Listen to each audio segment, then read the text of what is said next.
Hello, welcome to Career Launcher. Welcome to Career Launcher series on reading comprehension to help CAT aspirants. Today we have a comprehension passage from the humanities genre, which is not the easiest. So let's see how you do in it.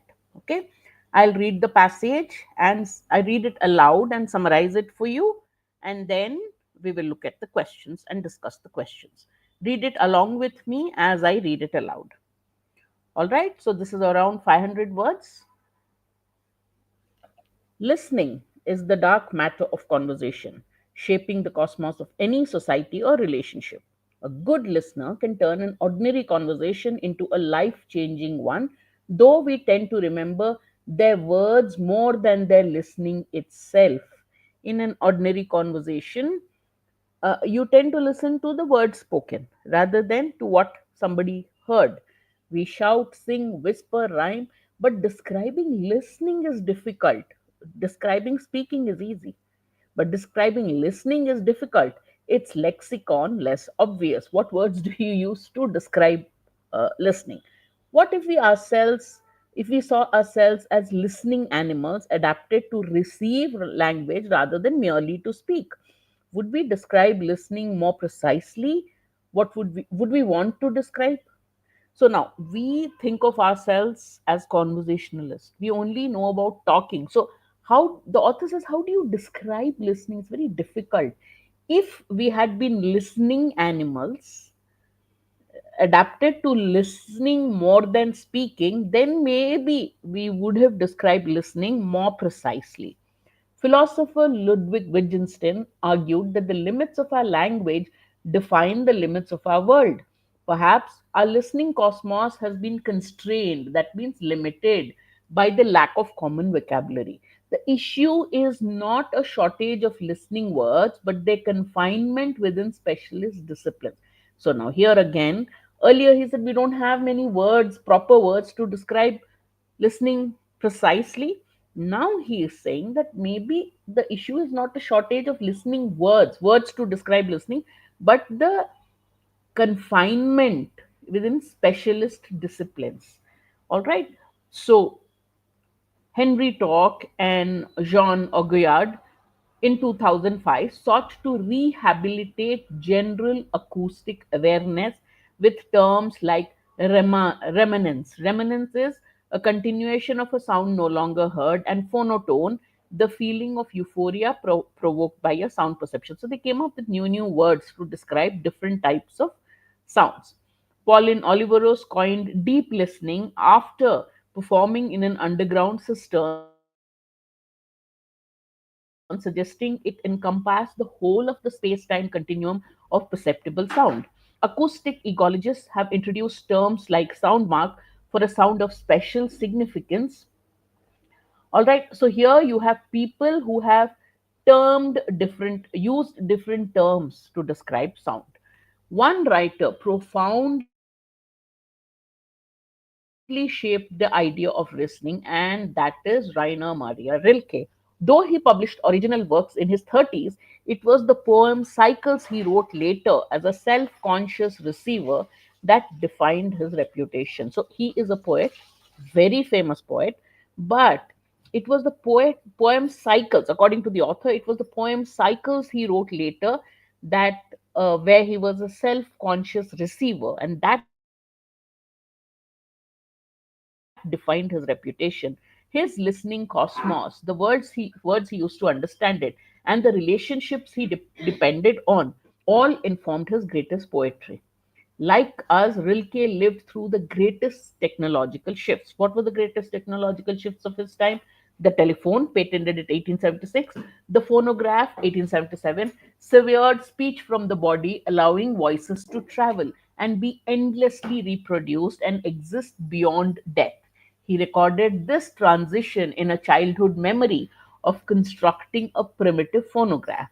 The sound which had been ours came back to us tremblingly, haltingly from the paper funnel, uncertain, infinitely soft and hesitating, fading out altogether in places. Each time the effect was complete. Our class rarely silent, achieved an astonishing quiet. We were confronting a new and infinitely delicate point in reality from which something far greater than ourselves, yet indescribably immature, seemed to seek our help. Now, this is heavy philosophy.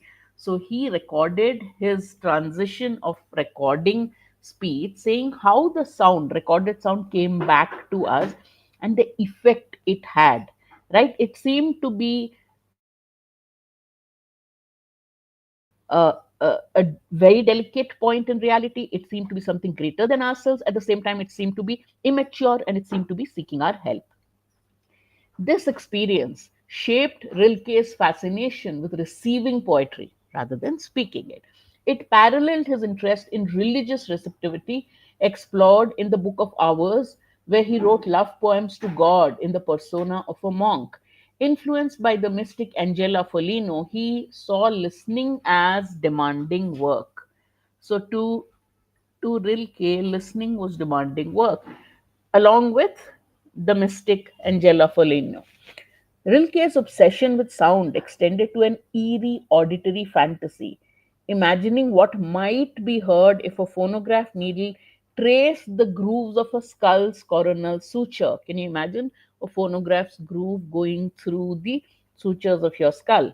This recurring thought made him reflect on poetry's visual bias, sight overladen with the world dominating. So poetry has a visual bias, right? There's a lot of sight overladen with the world dominating constantly, while inattentive hearing contributing little.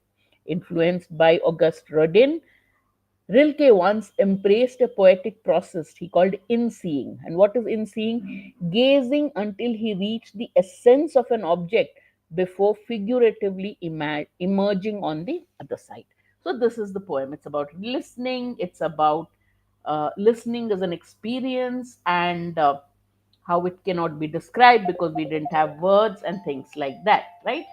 Okay, let me just cut off this call. I'm sorry.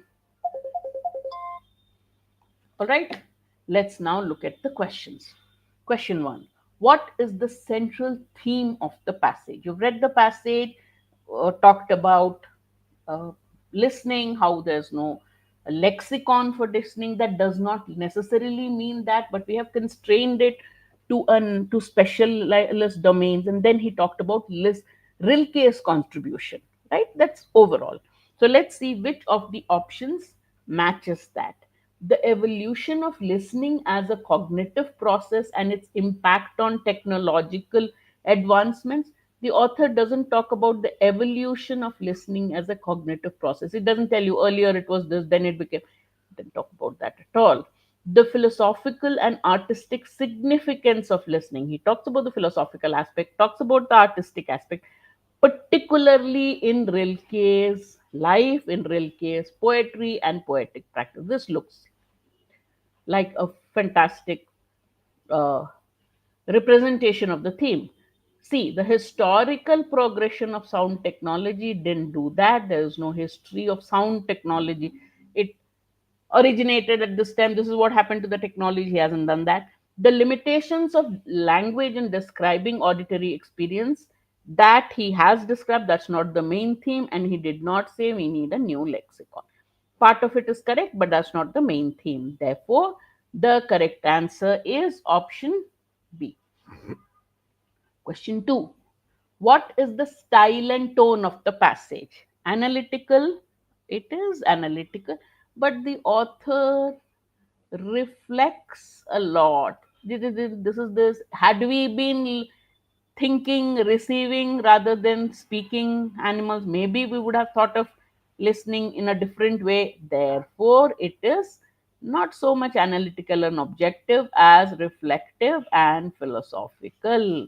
Option B, there is no argument here, there is no historical assumption here.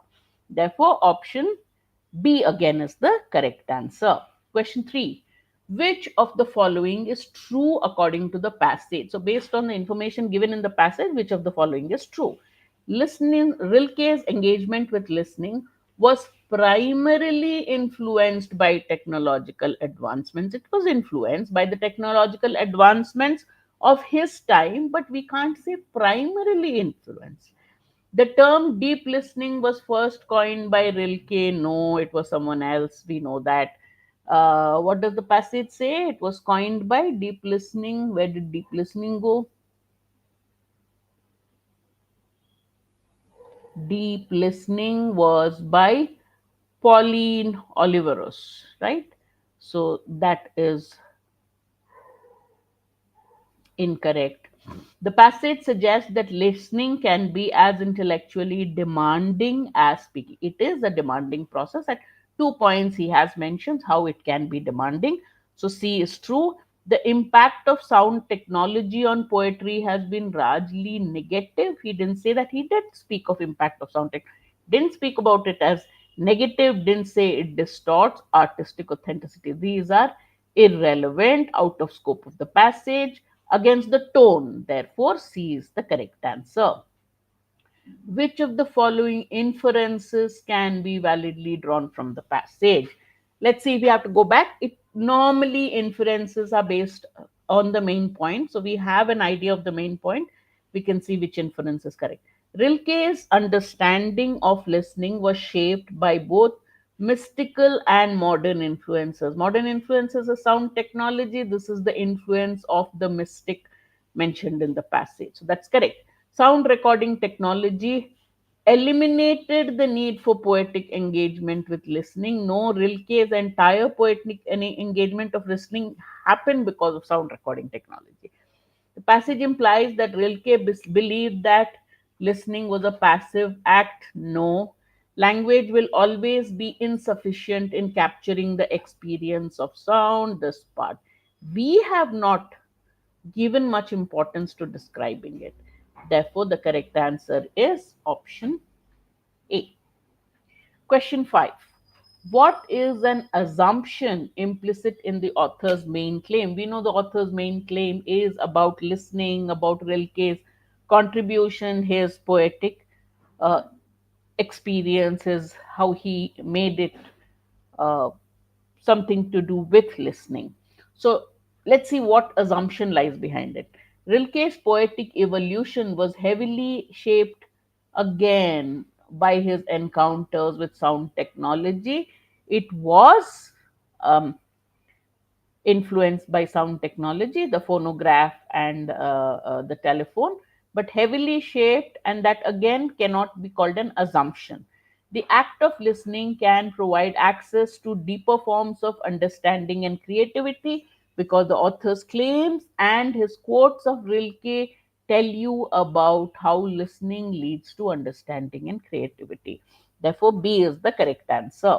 Let's just look at C and D. Mystical experiences are necessary for artists. No, Rilke had mystical, was influenced by a mystic. Doesn't mean that in general all artists need mystical experiences. All poets tend to privilege visual perception. Generally, poetry, there is a visual bias, but whether all poets tend to do that, Rilke was an exception for one example. Therefore, B is the correct answer. Question 6.